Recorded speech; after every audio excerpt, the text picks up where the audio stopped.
All right, guys, I'm going to kick us off. We should get more sheets printing. We won't need those for a few minutes, so when they get printed out, whoever needs one, just raise your hand and we'll hand them out.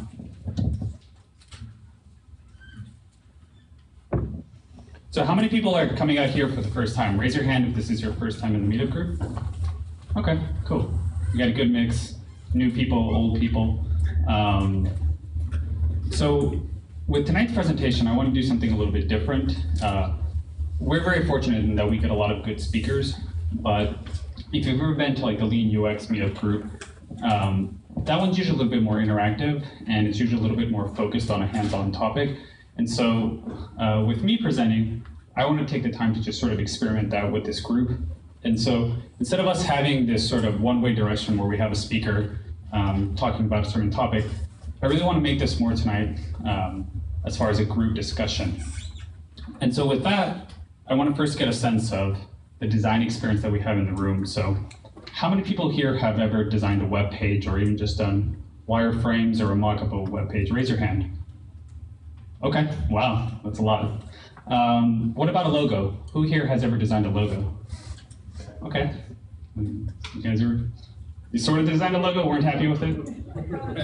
Okay, that counts. What about printed material? Who has ever actually done something like a brochure or a direct mail piece? Okay, very cool. Who's ever designed a house or a building? Oh, I have my wife here and she's an architect and I thought she was going to be the only person, but are you guys architects or how did you go about? Nice, okay. What about something that's actually product design? Have you ever designed something for Kickstarter or has anyone ever designed a piece of furniture? What did you design? It was like a project for science fair. Okay. Yeah. What kind of project? Like what was the object? That was something that has to do with the rims, so I kind of designed the screws and the entire car. Very cool. What's your background? Mechanical engineer. Okay, so that wasn't too far of a stretch for you. Very good. So what about from roles? Who here works full-time in design? That's what you do day in, day out, whether it's creative, whether it's UX, whether it's visual aesthetic. Raise your hand.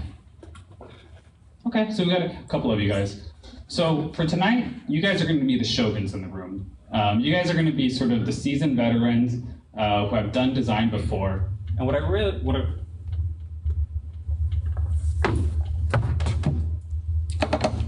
technical problems. What I want to hear from you guys is you have a lot of experience in sort of putting the elements of design together. And so I want to hear your feedback as far as what do you see sort of when we're looking at a mix of different elements in a design. The next group of people are going to be ninjas. And so you don't do design every single day, but you cut your teeth on it pretty often. And so maybe you buy templates, maybe you work with Bootstrap, maybe you work in WordPress. So how many people here would be a ninja? Okay. I think that number would be a little bit higher based on all the design experience that we saw, because everyone else is going to be a grasshopper. And in the grasshopper, you just don't feel comfortable with design yet. But the good news is that what we're going to do tonight is really going to give you an opportunity to sort of teach yourself going forward how to go out and how to see design at play and how to become cognizant of it. And for everyone else, we're going to get a really valuable lesson, which is also just how do other people perceive design, right? This is something that companies spend hundreds of thousands of dollars to actually go out and see people's opinions and how people are deconstructing design. So we're going to get that opportunity tonight.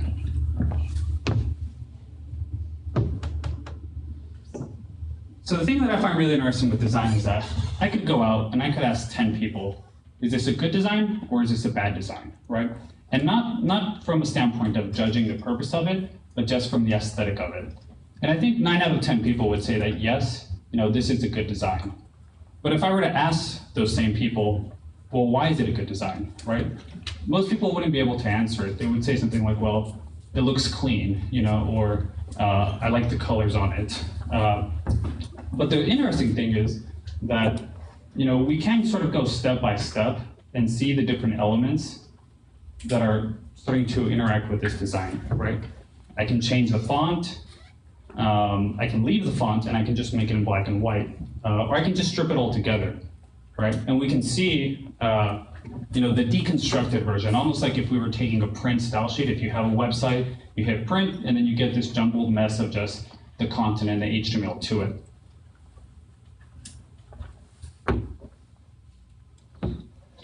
So what I want everyone tonight really is to think about, well, why is it that I can judge design? Why is it that I feel comfortable judging design? But when I asked you guys, are you designers, are you ninjas? I think only 10% of the people who have actually gone out and designed objects feel comfortable saying that. And I think, again, really it's because every single day we're inundated with different designs. I could look on these walls and find easily 25 different things that have been designed, whether it's the windows, whether it's a monitor, whether it's that poster. And through those, I can begin to dissect them, and I can see what makes that monitor look very different than an Apple monitor, that kind of thing. And so, besides just the design, I want us to have fun tonight, right? Like, I really think with this, by the end of the night, not only will we have really good conversation, but you'll be able to deconstruct this design and sort of see the elements really of, why it is badass to have Chuck Norris with machine guns standing in the center of an explosion, and a lot more. So for the ground rules, design is very subjective. What I like is going to be very different than what you like. I love geometric patterns. I love the color orange, and a lot of other people don't like those things. And so for the conversation that we're having tonight, I want it to be less about judgment and more about an examination, really to sort of analyze what we're seeing at play, and then trying to look at it from the jigsaw puzzle pieces that are being put together. And then the second thing is that, I want to hear your opinion, and I want to see what your thinking is. And so I'm really hoping that we can get a good conversation going. And if we don't, I'm going to come right next to you. I'm going to put the microphone in your hand, and I'm going to ask you directly. So I definitely want volunteers, and I want us to get a good conversation. So when I think about design, and when I ask other people, design has a lot of different principles. And this is just a little swath of them, but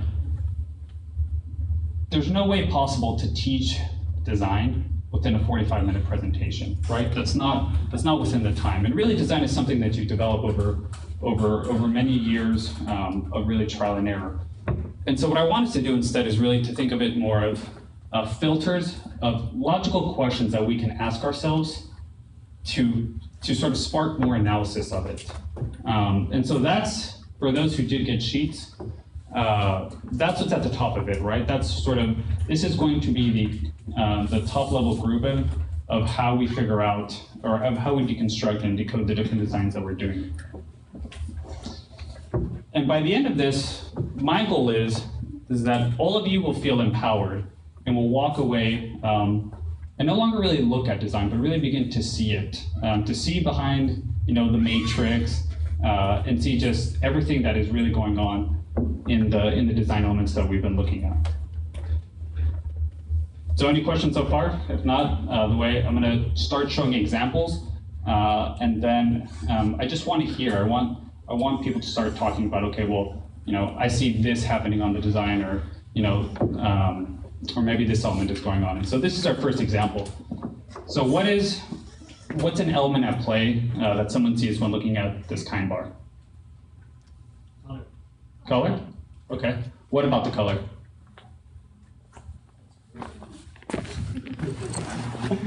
Okay, very good. What else is going on? There's a good contrast between the product and the actual wrapper. Yeah, that's, who said color? Boom, you got a kind bar. Oh. All right, hold on. I have two kind bars, and since I almost killed you with the first one, I feel obliged to give you a kind bar. Enjoy. Good toss out. Hit me once with a kind bar. Shame on you. All right, thank you. Yeah, I always like to reward the first person who's brave enough to actually say something and break the ice. But so when we were talking about texture, right? You were saying that the Contrast. contrast, right? Yeah. You know, when I say kind bar, like this what jumps out to me. Like I've looked at Cliff bars, I've looked at other products, and to me, the fact that they showed off that interior texture versus like the outside graphics, that's to me one of the big things that stands out. That's what I was going to say. The most unique thing about this is that it lets the product show through, not that it's color or. That's what's unique about the product. Yeah, yeah, definitely. What else from the contrast section? Look at the different headings that are in there. What else do you guys see? The primary colors across the top, you see that in those groupings in Google fonts, or again on the Google logo. You see that in Microsoft Windows. Yeah. You see that in a lot of big brand names. They love that for parameters. Yeah, definitely. What about a Shogun? What does the Shogun think about this?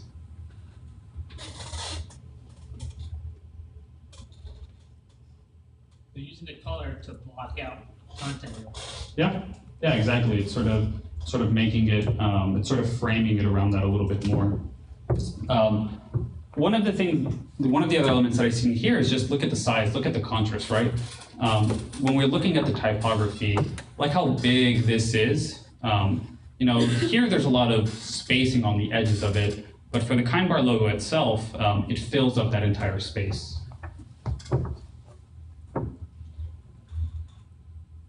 So what about this? How many people have seen this here in town? Yeah. What are the elements that are at play? Where do we see contrast here? Black to the white. Red. Sure. What about, let's replace that. Is there a lot of contrast going on here? No, right? Does this feel easy to read? Right? How many people, I don't know how many people have seen that Louis episode where he's looking at the street signs and he's trying to figure out if he can park, but that's what it feels like for me when I look at this, right? I literally want to know is, okay, am I going to get towed? Am I going to get a ticket? But it's so difficult, right? We see that in typography, you know, there's no contrast in sizing. B, no contrast in color. C, there's not even contrast within, do I have uppercase or lowercase, right? And so this doesn't really, does this feel like this is something that has been loved and has been given treatment? No, it looks like the city of Austin, you know, got someone who was off the street and put that together.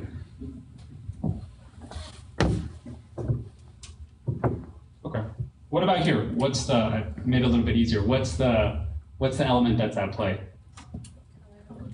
Yeah, I think this is one of the things that that a lot of times we forget is, you know, as a grayscale, there's a little bit of sort of segmentation going on, but we can really see how important color is as far as communicating visually, sort of both the different sections of the design, but then also, you know, just the personality. If I went to the page and it looked like this, I would think that the page is still loading or something like that, right? What else? What other elements are at mix here? Definitely alignment. Who said alignment? Awesome. The font sizes are about 5 sizes too small. 5 sizes too small? Yeah.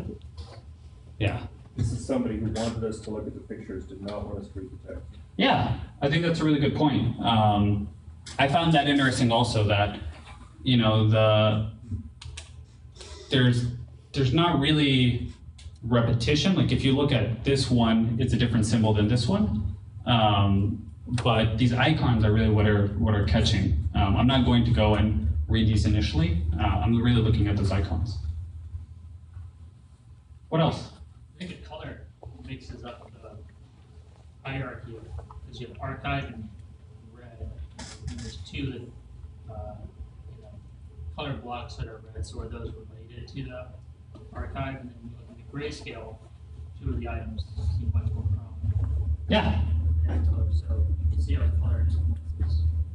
Yeah, so there's an association between those colors. Do you think it's clear that those are related? If you clicked on it, do you think they would be related? No. Go.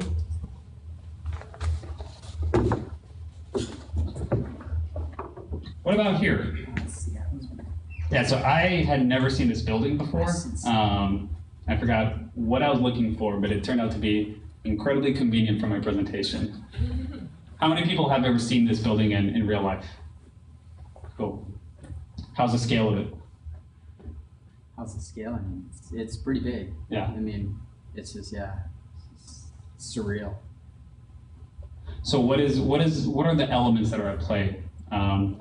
What's the one obvious one that's happening here? Unlimited budget. Yeah, it is.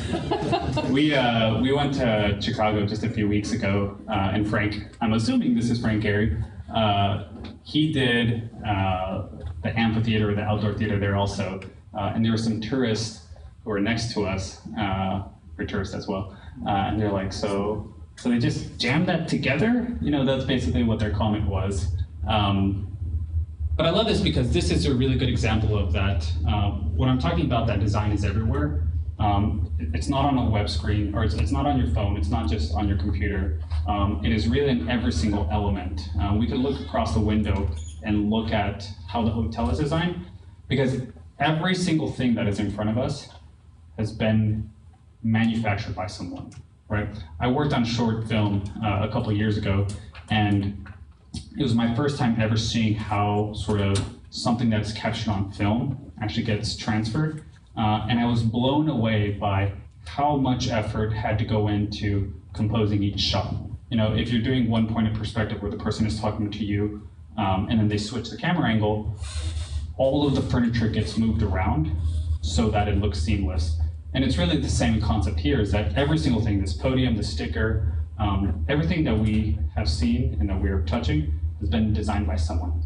Sometimes they don't do a good job, right? And sometimes maybe it doesn't work, but that's not to say that we can't take the opportunity and really just look at something and start to think of, okay, well, you know, why is this interesting to me? Or what is it that caught my attention? A lot of times that's what I do is I'll be walking and I'll see something, and at first I can't verbalize it, I can't say what it is, but I just know that there was something intriguing there. So I take a picture of it, and then I'll come back to it. And that's something that I'll talk about doing in the second half of this. So this is something I took a picture of in Mexico. I don't know why, but it turned out to be helpful for tonight. But so what's happening here? What elements are you guys seeing on the screen? So we're talking about contrast. Typography. Yeah, typography. What about the typography? Right, they're using different fonts and different weights. Yep. On the left, it's all consistent. Yeah. And even think of, if we were to go back to like the parking meter, now look at this example here where there are two different types of fonts, right? Look at how that really helps create a clear distinction between the two elements. What else is something that is happening, that is going on here? Vertical rhythm. So vertical rhythm. How's that? What's leading to that vertical rhythm?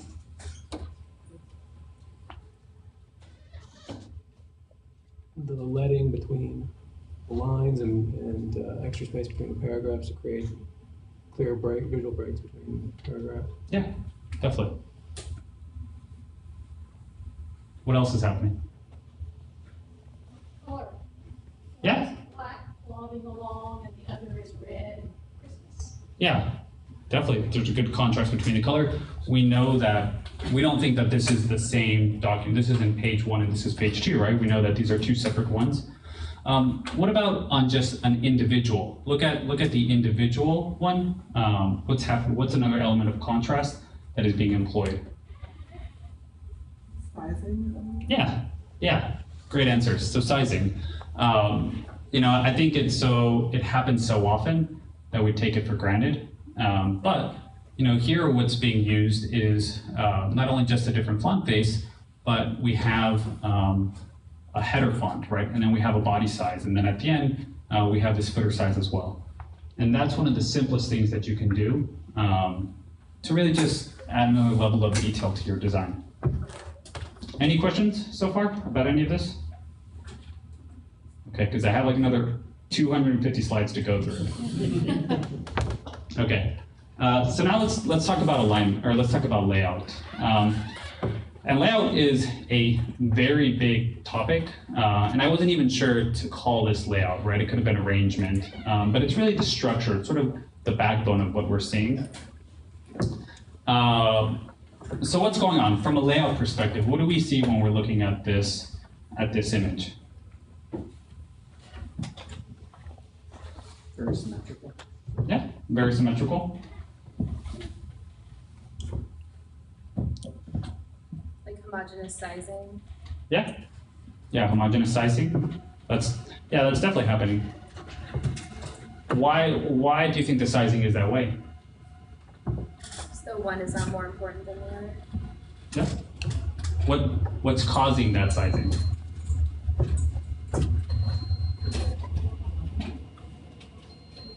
Maybe alignment. What else? Grid.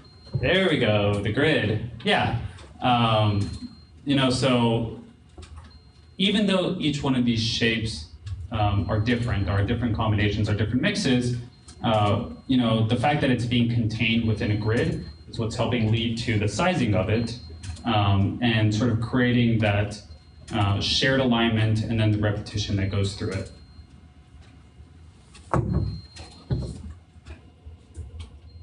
So this one's a little bit tricky. So I won't. There's a principle here from the sheet, from the layout section, and this is one of those things that until I had this explained to me, I never really thought about it. Does anyone want to take a stab at what it is? Line detection? What's up? Line detection? Yeah. So did I write line detection or line direction? Oh, I see detection. Am I still right? Direction. Yeah. Yes. Yeah, line direction.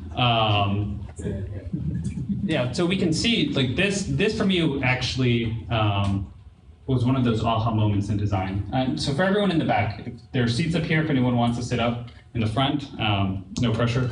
But we can see if we look at the body angle of the fighter, so vertical and horizontal lines create structure, create stability, right? Horizontal lines are very good for stability, and that's even a lot of times what artists play off. We can see that a lot of artwork is normally within this box, but vertical lines or diagonal lines convey a sense of movement or convey a sense of action.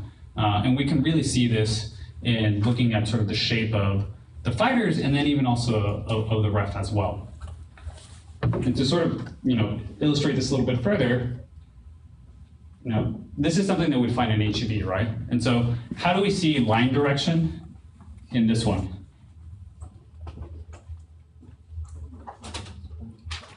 Focal point. These spoons, like almost moving in at your face. Yeah, the spoons are definitely angled. I mean, it looks like the box is going to feed you. Who needs a sheet of paper? The curvature. And also you've got little like accent lines, on both of them. It's like the pop from the check from the raise from the Reese's Puffs. Yeah, exactly. And yeah, both of you guys said it. Even if you look at the milk, I mean, the milk is like exploding off. I've never eaten cereal like that. I'm a little bit scared. So good. I did not bring a box of Reese's Pieces or Reese's Puffs, but that's going to be for next time. What else? What else do we see on the Reese's Puffs one? What else are we seeing line direction sort of have an influence in the layout of it? The lettering's pointed. Yeah, exactly, the lettering. And I'll show you a good example to contrast that with. But even look at this lettering versus this small lettering right here and this small lettering, right? This feels like an afterthought of text. I don't really need to know what the net weight is. But the Reese's Pieces or the Reese's Puffs, that has to look good. We also see that playing here in the background, right? That we see sort of this sort of circular design that's growing out from the center of this. Now, one of the things also that we can do is once we begin to sort of become cognizant of these patterns, we can play off them, right? I was just gonna point out, for the sake of presentation, we're afforded the fact that you blew this up. Yeah. When you look at those pictures, like you pointed out, the spoons almost look like they're coming at you. Yeah. It was explained to me that the next time you're in a grocery store, obviously it's no mistake that all the cereals are lined up on a certain shelf. But if you lower yourself to that angle, what they're doing is they're pointing those spoons right at the passenger in the basket, which is the kid. That's awesome. Yeah, I believe it. Feeding them along the way. That's right. That's why you don't want to give them checkbooks.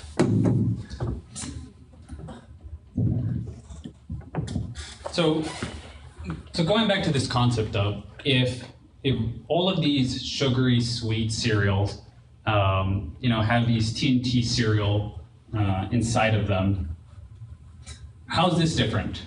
What is this doing? It's stable. Yeah, right. Where are the diagonal lines that we see in this? I don't eat them because I care about my heart. Yeah, right. Basically. Yeah, and I even think what's really interesting is how they flip the layout, right? And this is the kind of thing when you're walking down HEB, look at how almost 90% of the boxes have their cereal, the cereal bowl at the bottom of it, right? But here, that gives Kashi an opportunity to stand out from it, right? To sort of visually make their cereal box look different. And then this is also restful, right? Like I don't have a little honey stick that looks like that, but if I did, I'd be pretty happy. So what about from a contrast standpoint? Let's go back to the earlier principles, right? What are some of the things from contrast that we see going on in these designs? Size. Yeah, size. Those are white space. Lovely colors. Yeah, lots of white space, right? And why is there that white space there? Sense of purity. What were you gonna say? We'll go with both thoughts here. Oh, okay. No, I was gonna say, I guess separate the product from their main intention. I'm not sure. Sure. So maybe as a way to help focus one area versus another. And then someone else said something? Is it purity? Gives a sense of purity. Yeah. Why does white space do that? Very clean. Does anyone else have a thought about white space? I think it's restful to the eye, has been pointed out, and I think it's establishing what market it's for. It's so in contrast to what's louder. It's always making a statement about lifestyle. Yeah. It seems more elegant, Yeah. maybe more refined buyer. Simple and pure. Yeah. So the question there again is, so why? Why is it simple? Why is it pure? That's where we get statements like, oh, the design looks busy or it's really loud. And that's what doing something like this really gives us the opportunity to see, is to look at, it's the same product, but it isn't, and we can tell that. And I think that's also one of the powers of graphic design or the visual design, is that, there are usually two ways that people very quickly size up something that is unknown. The first is through price.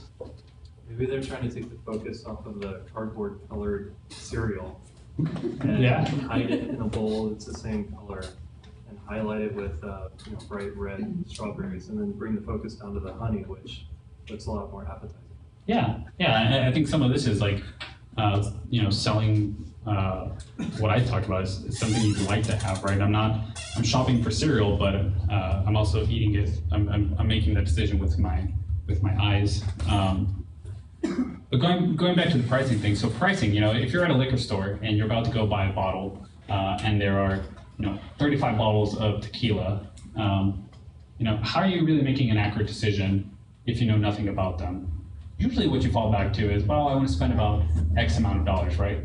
The one that's in that wooden box with the gold key and costs $500, I think that's amazing, but I'm not going to buy it right now, right? But we do use price as one of the shortcuts for us sort of giving an impression. And then the second thing is design, right?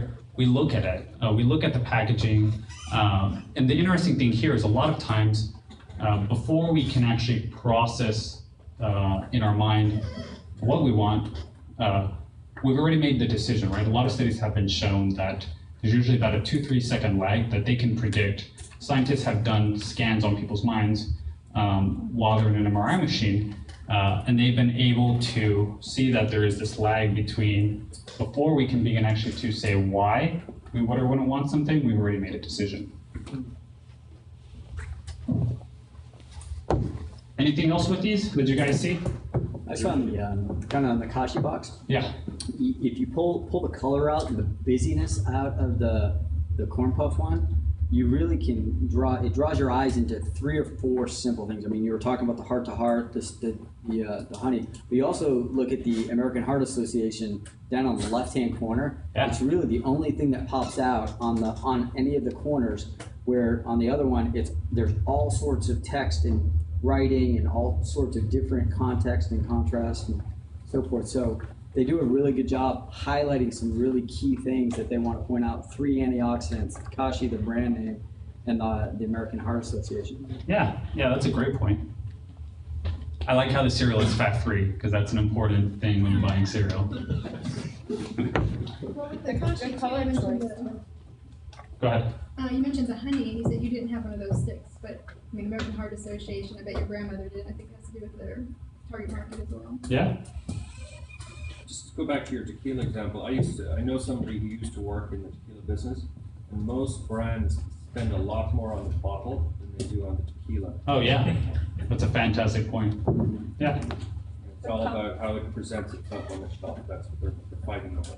Yeah, and that also really goes when people do the studies. They've done blind taste tests, and what people see is that even when you're quote unquote expert, very few people can really distinguish the difference, right? The difference between that 99-cent HEB bottle and that $4 Fiji, you're not buying it because the water tastes that much better, you're buying it for other reasons. I'm just gonna comment on the colors of the corn puffs. Same as McDonald's colors. It's supposed to make you hungry. Totally, yeah. So who here is gonna buy corn puffs after this, right? All right, so let's take it back into sort of the digital realm. What are the elements that are here going on as far as from a layout standpoint? White space, definitely. What's creating that white space? Yeah, I think alignment is one of the major elements, right? And we can see that alignment goes, even down to the very bottom. And then, what's the other thing that we see sort of in relation to that alignment? What's the other intentional thing that is happening? Asymmetry. It's breaking the grid for the call out. Yeah, exactly, right? So you've created alignment, but now to sort of get that focal point, we're breaking the grid, right? We're breaking that left edge alignment. What's another thing that we see from a contrast standpoint? That really sticks out. Yeah, the red sticks out. What else sticks out? I think the yellow's supposed to, but it kind of washes in with the white for my eyes. Yeah, that's true. But yeah, so we see here's another simple way, right? They're using a bright color at the bottom just to make it feel a little bit more exciting. And then not only, they've said that this element is important, and so they're both breaking it from the grid to make it stand out, and then they're giving it a treatment of color, which again is sort of hiding it.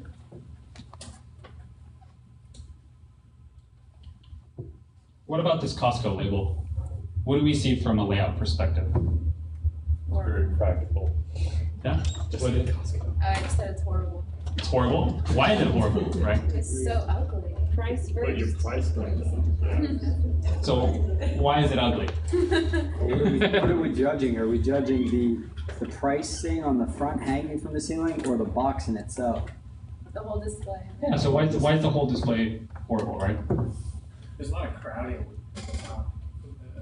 The SKU number at the top and the description below, a lot of crowding. Definitely. So how many people here, raise your hand, have you ever looked at this ticket in the same way as you are tonight? Have you ever stopped and been like, I wonder what layout's being employed there?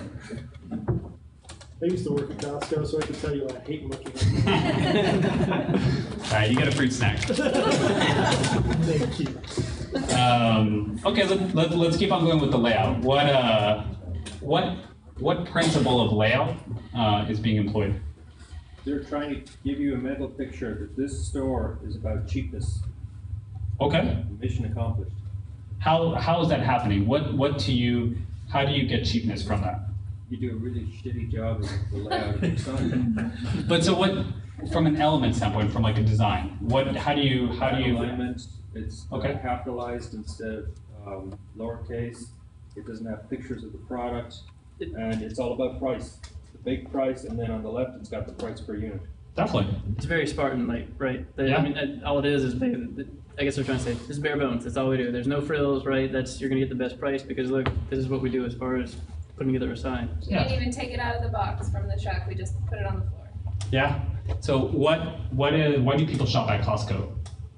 Price. Yeah, because of price, right? And so I think that's interesting where you can also look at generic, if you go to HB and you look at like generic pills or generic, like ibuprofen or something of that sort. When you're in there next time, look at the difference in the packaging between them, right? And this is an important thing because, while this may not be very gratifying from an aesthetical level, Costco has a business model, right? And maybe it actually does the thing that's more important for them, which is get them results, right? So it's not always about the lipstick that we're putting on there, but it's in conjunction with the business model and the branding that goes to there. Which means that this is good design. Yes. At the end of the day, like I believe I'm a pragmatic designer, and so I really feel that it's about the results and about measuring and about the purpose of that. But for tonight, it's definitely just opening up eyes, right? It's starting to look beyond the topical surface of what we see, and really when we say it's horrible, when we say it's ugly, when it's all these X things, what are the elements that are causing that? There's a question. Or point. I was going to say that you need to print several times because prices change. Yeah. It's very easy to do that. Yeah. The price is very clear, it's in bold, it's in Yeah. the order that you see the most, and then you have the basic information that else that you Yeah. kind of fix it for. So there are some business needs that are going in there as well. Even they're not printing the price is not in every place, it's just where the product is, so it's easy to identify, and it's only one print for thousands of boxes. Definitely, that's a great point. There's another point over here. Yeah. I'm just gonna emphasize, the guys that further up about is it good design or bad design. So kind of gets to the point of service design is about understanding your user. So it's people walking aisles, scanning stuff quickly, they're not really interested in kind of quality and getting this, there's natural bars here, it's $10.59 fit my price range. Sure, so the reverse engineering of the designs, I think it meets the user's need. It doesn't always have to be fancy, so design. Yeah, that's a fantastic point. Back there? Well, so if you view it as a system of two things here, you've got the label that's the price, but then the manufacturer's packaging behind it. There's a level of contrast to that. They're kind of relying on the manufacturer to do the job of selling the product. And they're just saying, we have this consistent label on all of our pallets of goods. You can figure out the white labels are just about price. And it's up to the manufacturer to position and sell the product with their packaging. Yeah, that's a really interesting point that this actually isn't the primary point of making a decision, that people first are really looking at this and they're being sold on is there desire, is there interest from the packaging that's on the outside of here, and then we're just checking, do I feel comfortable spending that? And to touch upon where you talked about people are scanning by, they're printing it out. With what we're looking at tonight, it's on a flat screen, it's here out of context, but that's also why it's always really important to look at design sort of in its native environment, because it looks like if you've ever done a business card, right? You can fine tune the colors, you can check it all out, and the moment you print it, and then you see that you have your picture right where someone's fat thumb is going to be, that changes it out completely, right? So design never exists in a vacuum, and if it does, then you have a larger issue. Don't you think, I mean, Costco was a great model of changing behavior and teaching behavior, right? They came in, they went with their advertisement is this one sign and the layout of the store and selling big, relying on their suppliers to sell a product, but they changed behavior to say, come in and this is how we're going to teach you how to shop, right? And then you can come here and you know that's exactly what you're going to get. It's a duplicatable model on everything. It's the same, right? But they taught you how to do that. Yeah. And they were the first big box, kind of, if you will, kind of the big box retailer that was adopted, I think, was duplicated throughout. Sure. So this isn't a horrible design? I mean, I think for its purpose, it's not a horrible design, right? I mean, how long do I sit there and look at that piece of paper? Tonight it's going to be about 15 minutes. I know. But if I'm staring at that and then nobody's serving me food, something's wrong with me. Yeah, probably absolutely. A shot of tequila. So how many people think they could redesign this better now? How many people could actually probably do a more thoughtful job? Raise your hands. Okay. All right, grasshoppers need some more confidence, but we'll keep on going through. So on the right, this is something I photoshopped. On the left, that's the original plate. I like to go visit Texas towns, and so this is one of the interesting things that I took a picture of. So what is the major principle that's at play here? Symmetry, yeah. I find it really interesting that, if you were to squint your eyes, these would look identical, right? You can really see that sort of how we perceive the design feels exactly the same. And so when we're thinking about symmetry, here it's actually interesting because we have two types of symmetry. So you can have sort of symmetry where it's either on the horizontal axis or it's on the vertical axis, but then you can also have rotational symmetry. So when we look at the star, each of those points actually has symmetry based on a central point that's rotating around it. And that also sort of starts coming in play if we were to look at the sizing of this bottom text versus this top text. Both looking off the plate. They both what? Are looking off the plate. Yeah. Which is interesting, instead of towards the center. So Yeah. the one where you reversed it, the dude on the. Oh yeah. His eye Yeah, you guys see that? in the center, where she's looking off to the left and he's looking off to the right on the left side. So what do we normally do when we see pictures of people looking at something? Yeah, we follow the gaze, right? What other elements, if any, do you guys see on here? What's something from contrast that we talked about earlier? Monochrome. Yeah. There's not a lot. There's not a wide range of colors. It's literally two colors. There's some good texture. Yeah. Like between the cross hatching and the suit, and then they've got just the line work profiles. Yeah, there's some really nice, this feels very illustrative, and this almost gets closer to feeling like a real font, right? Anything else?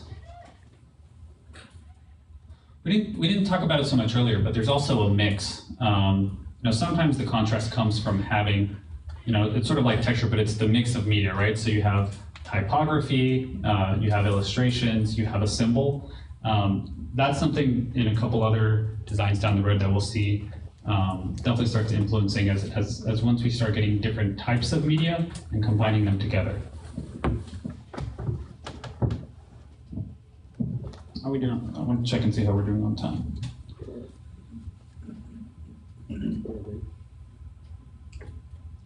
Okay. So this is one of my favorite examples, or this is one of my personal favorite screenshots that I have. And so I do a lot of sort of graphics and a lot of charts, a lot of explanations. I'm a very process-oriented person. And this one to me was really intriguing because it feels like there should be madness, if I were laying out a lot of elements like this, but it doesn't, right? So what are we seeing when we're looking at this from a grouping filter? What are sort of the elements that are interacting here? It's sort of like a Venn diagram. But what does a Venn diagram employ? Yeah, containers. That here really is, even though we have all of these arrows, right? We know that this is pointing over here. We have these containers of colors that are associating those three elements together, right? We would think that these three, if we were even looking at it from like maybe a hierarchy standpoint, that those things would be on the same level, and then maybe this is one branch away from it. What other things are happening here?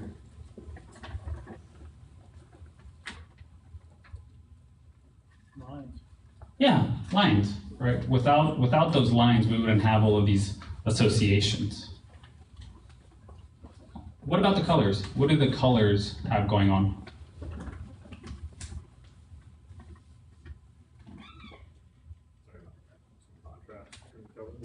Yeah, there's contrast. Is there a lot of contrast or a little contrast? Yeah. So there really isn't, there's not like a dominant color, right? Because we have so many colors, you wouldn't say like, oh, when I look at this design, I think it reminds me of, I remember vividly this one color. There's not really a lot of, there's contrast between the colors, but there's not a dominant color that stands out from the other ones.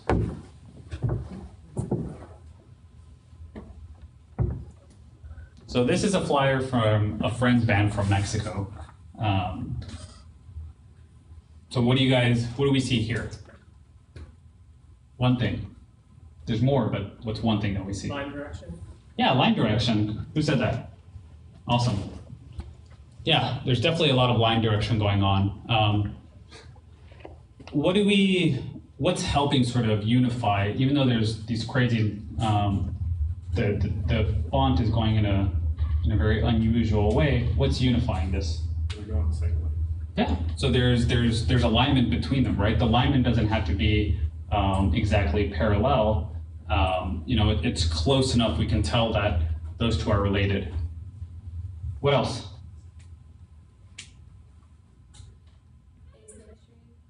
Yeah, there's definitely asymmetry. You've got a lot of contrast between things. It's kind of funny because the two banners between Latin Fusion and Country share between the two of them the color palettes. They just kind of choose whatever the primary is. And then that pink is like a really odd color to contrast with it. That pink or the other pink? That pink. I don't know yet. And Okay. so I think it's supposed to be though, because it's supposed to be a super funky concert apparently. But They are a pretty funky band also. Yeah, what about this grouping here? What about how we see, if we were to sort of take away the arrows and maybe just like soften the text, we'd see that really these are a container, right? And the fact that there's no space between this container and this container, we know that those are related to one another, right? Their shapes are the same and they're butted up right against one another. What do the arrows do? it's an association. Yeah, it's an association. Do we need the arrows here? Would you guys know that that's still related to, if I didn't have these arrows here, do you think that Ford 79 and Country are related to one another? Yep. Yeah. Let me ask you something. Sure. Can you actually analyze this without understanding what they are trying to say? Can you say the last part? Can you really look at this without understanding what they're trying to say? They're trying to say that this is chaos letter.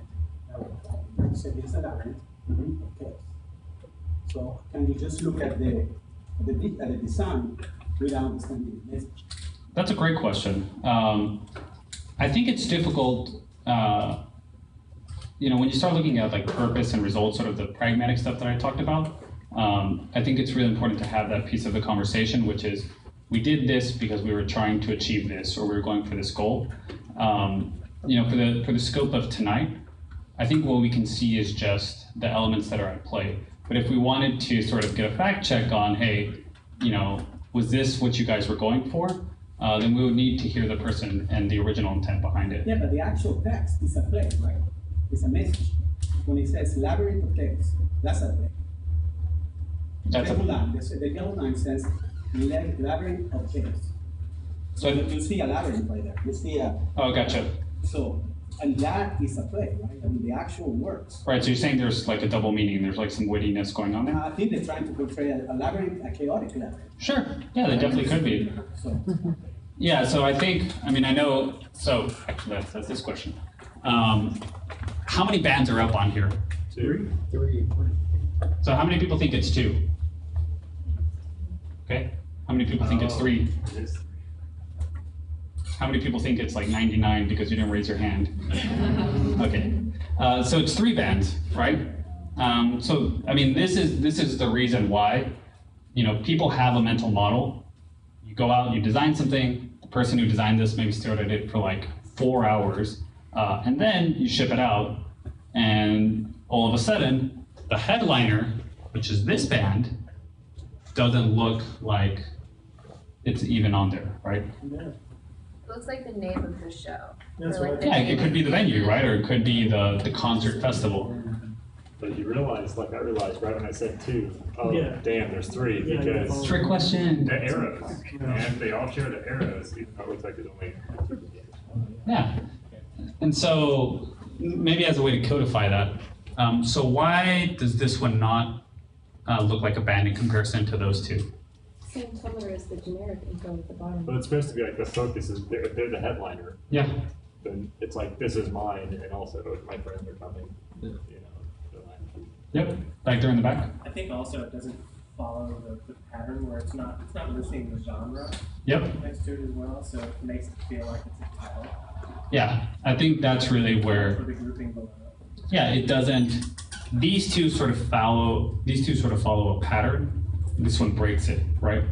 And one of the things that's being employed here is contrast, right? Or not contrast, hierarchy of scale, which is that what font is the biggest? This font is the biggest, right? But it doesn't look like the font. It doesn't look like that's a headliner, right? If you go look at ACL, the difference between the person at the top and the difference between the person in the next line is usually going to have a much bigger scale than that. But in the place where this was hung, that band may be very familiar. Yeah, absolutely. And people would see that name and go, oh, they're playing at Gulf of Maine. Yeah. And, you know, those other 2 bands are just extra. Yeah, absolutely. Any other points on this? Anyone wants to bring up? I think the texture also, we didn't talk about this, and not so much from a contrast of texture, but just what the use of texture does, right? This doesn't look like, this feels closer to that someone printed this by hand than this is something that someone got on Illustrator or some sort of vector graphic program. And that's just repeated because the font had little nicks, right? I know computers now can render type without having those holes on them, and that these lines aren't as symmetrical or as straight, as nice of a curve as we would expect, right? And those are the next level details. When we start thinking about, well, what makes this interesting, right? I'm getting a sense that this sort of feels like grungy or hand-printed, but why? Why can I take this image, put it next to a cashew box, and see really what is defining that? So this is a concert that I went to last year. What, from a grouping standpoint, what's happening here, right?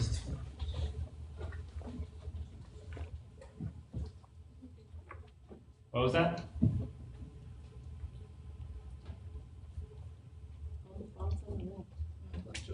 Yeah, there's not really a grouping, is there? It's just sort of like clumped together. It's kind of grouped. Well, it's a big group. Well, it's a big group, but it's actually, at least it's broken up better than the parking thing was, because you can see very clearly that the band is at the top, that it's kind of like almost the address, be there at this time, and then the other stuff is in a completely different font, much smaller at the bottom. It's like stuff you probably don't care about, but it's stuff that's important to you when you bought the ticket. Yeah. What about if we look at this top section over here? Does that feel grouping? Does that feel like that information very clearly relates to one another? It does or doesn't? It does? Why so? Because I feel like it doesn't. The only reason it does that I see is that because if you look across the top, it's the only type or text that's on the top line. So, and it's all uniform, it's all on the same level, it's all the same text, etc. So that would be the reason it seems or makes me feel like it's grouped. But other than that, it's too spaced apart. Yeah. It's, you know, there's too much white space in between the floor, the row, and the seat for me to say, is this where I'm sitting? Yeah.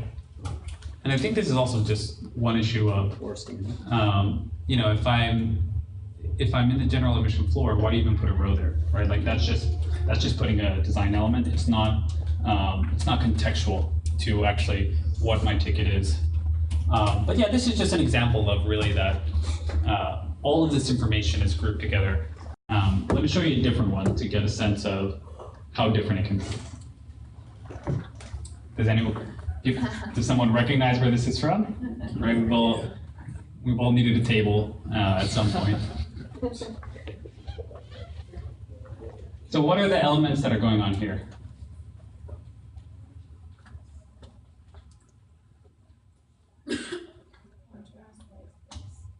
Yeah, so what's happening in the contrast? Warning you about something on the bottom there. I can't read it. Yeah, this is in Spanish. Well, I think part of it is in Spanish. But yeah, so there's an obvious contrast between this down here and this up here, right? What about from a layout perspective? What are some of the things that are happening layout-wise?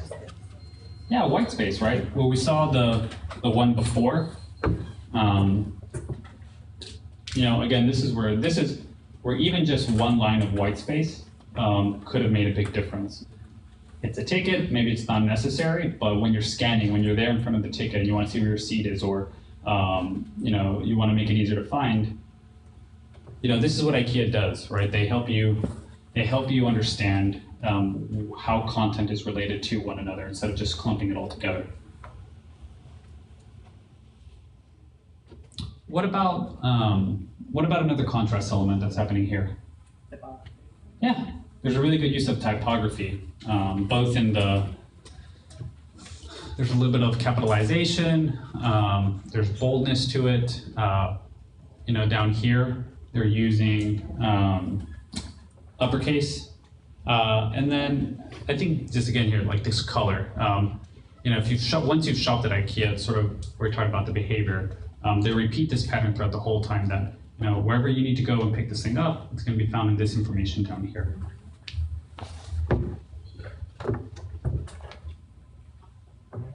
So I like this one because it sort of has all the principles at play. And just for the sake of time, I'm gonna walk through this one. You know, there's the thing that stands out is this grouping right here, right? Like we know that this is not associated to any of the other things from a simple thing of proximity. And this happens a lot when you look at like business cards. I think business cards are a really good way to sort of begin to really understand layout, because you usually have those chunks of information of, this is my contact information, this is the where of where my business is, and then this is the social media. This is different channels to sort of figure me out. So take a look at business cards from that lens. But we also have the arrows, right? And even within here, we have a container that's putting these two things together. And then there's the arrows, right? All of these feel associated because they're sort of on a similar line, but then there's not a lot of space. We can look at the distance of space between here and the little bit of space that's there. Okay. Final one for the layout section. What's happening on this one? Yeah, there's a grid, so this feels stable, it feels orderly. What about the content? What's happening within the content? What was that? Yeah, great eye. Look how everything is slanted. It gives that diagonal. You'll see this a lot also when people are showing off portfolio pieces or when they're doing screenshots. you'll see that the artwork is tilted a little bit. And it helps break up it so it doesn't everything feel so aligned within the actual container itself. What about this one? Different color. Yeah, different color. And what does that tell us? All things are equal, but some things are more equal than others.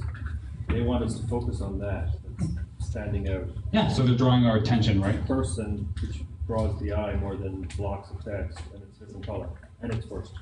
So when we look at the titles, is this the same service as this service? No, right? You know, we see from the contrast, both in the imagery, this is the only one with a person, and then in the color, right? These are probably courses or workshops that I can take, and this is going to be a custom engagement for my needs. Okay, so now let's just, all right, these are some more examples. I'm gonna skip these. So I wanna talk about resources. So very quickly, this book, Bootstrapping Design, is the best book that I've seen for someone who's starting off. So if you're a grasshopper, or if you're a ninja and maybe you only have like a blue belt, this is a really good book because it doesn't, one, overwhelm you with every single principle that's at play, but then he also does a really nice job of sort of diagramming and putting a good flow in talking about purpose. So if you're looking for a book, this is one that I highly recommend. The second book, and this is, again, this is really for anyone. This book is called The Universal Principles of Design. And this is probably the first book that I give someone who is interested in design, because it doesn't talk about design to a specific medium. It talks about really the principles of like face-to-body ratio. It talks about safety. It talks about all of these different principles, how they're found in nature, how they're found in architecture, how they're found in all of these different mediums. So this is the kind of book that you can just pick up, browse to any page. Each page has one topic and examples, and it's going to spur thoughts. So if you want to learn more about design, get the first book. If you want to just get a broader sense of design and really see how it plays in a wide swath of things, get this second book. And so to just wrap things up, I really think the process is threefold. The first thing is just stare. I literally, when I'm waiting in line at Kebabalicious, I look at their menu, right? And there are a lot of interesting things that are going on here. What's one thing that someone sees happening here in Kebabalicious? Pricing jumps out. Yeah, pricing jumps out. The thing that I've been thinking about is like, what's up with this little, like, Shape. Yeah, shape on top, right? I like shapes. I don't know how they came to the decision to use that shape. But if you're at HEB, you have like 5 minutes. Or if you're at Kebabalicious, you're waiting for 15 minutes. Or if you're at Royal Blue Grocer and you see this big gulp that's right next to you, think about it. Think of what are the principles that are at play, and does it serve the medium? Does it actually work? I think the Kebabalicious from an aesthetical standpoint could use improvements, but I think from a functional standpoint, it actually does a lot of good things. So that's the first. Literally just stare at things and ask the questions that we run through. And then to take it a step further, put two objects beside one another and just compare them, right? I think when you do this, it jumps out, right? I hope that, so do you guys see the things that we've talked about? How we have two very different target markets, and now the tactics that are being employed, to really just communicate. And then the third thing is collect. And so through this, it's just take screenshots. Whenever you find some, this is Adobe Bridge. This is just a little screenshot of all of, I probably take 2 or 3 screenshots a day. I take pictures around me. But don't even worry about organizing them. But literally, when you come across something that is interesting, something that catches your attention, take a screenshot of it and just start a little creative journal. And the way that I incorporate this into my design is I usually start off every design process by brainstorming and writing down the ideas that I want, and then I'll do some layouts. I'll do like some very rough layouts. And then I go through here and I start looking at, okay, well, you know, given sort of the ideas that I had, how have other people successfully employed that, right? So sometimes I'll find a button, sometimes I'll find an image, sometimes I'll find a container around a kebab, you know, and that's the inspiration, or that gives me that element to start incorporating in my design. And so just to end you guys on this quote, right? You know, it's just, we no longer want to just look at design, we really want to see it for what it is. So that wraps up the official portion of it. Any questions, any comments? Okay, awesome.